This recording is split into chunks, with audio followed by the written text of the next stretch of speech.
Surely the numbers tell the story. I mean, yesterday, 20 new cases, but 100 out the other side, so we're down another 80. There are more cases recovered than active. There are swathes of hospital beds empty. The IC units have barely been bothered.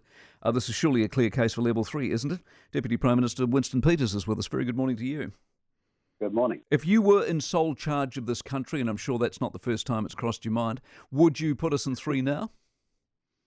Well, look, the facts are that unless there is an adverse finding in the next few days, some of the evidence looks rather compelling towards that. So in Cabinet next week, you're voting go 3? Well, as I say, it's very wise to make your decision when you've got all the information in, which means at the last possible moment.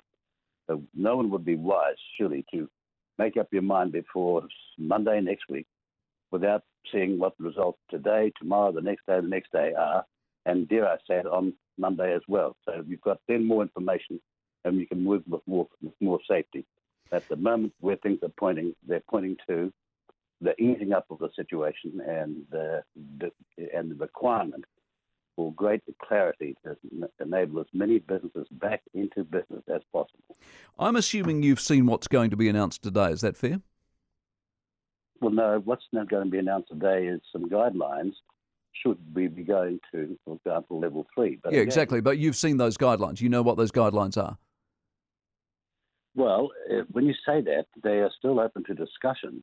So when I was saying there needs to be great particularity and clarity so that as many people as possible can say, yes, I can comply with that requirement, the more clear and common sense it is, then the more chance you have of having the greatest number of people signing up and saying, yeah, I'm inside that zone and I can go back to work. Good. So that's what I'm trying to ascertain, if you heard a part of Kirk Hope. So what we get today is a sense... He made a lot of sense.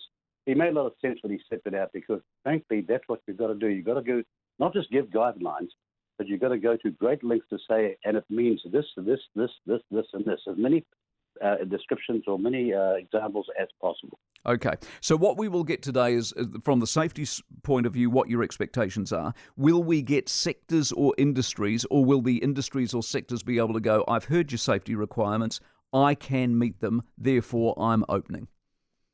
Well, in the case of sectors, yes, you will, excepting in the case of some sectors, there's a mix of what is involved inside that sector, if you follow me. Yes. So if there's a guideline, and it should be as expansive and as inclusive as possible, because you've got to trust New Zealanders, follow the rules. They know that their lives and their lives of their neighbour are at stake. But in the end, we have to get this economy coming back as fast as we possibly can. Couldn't agree.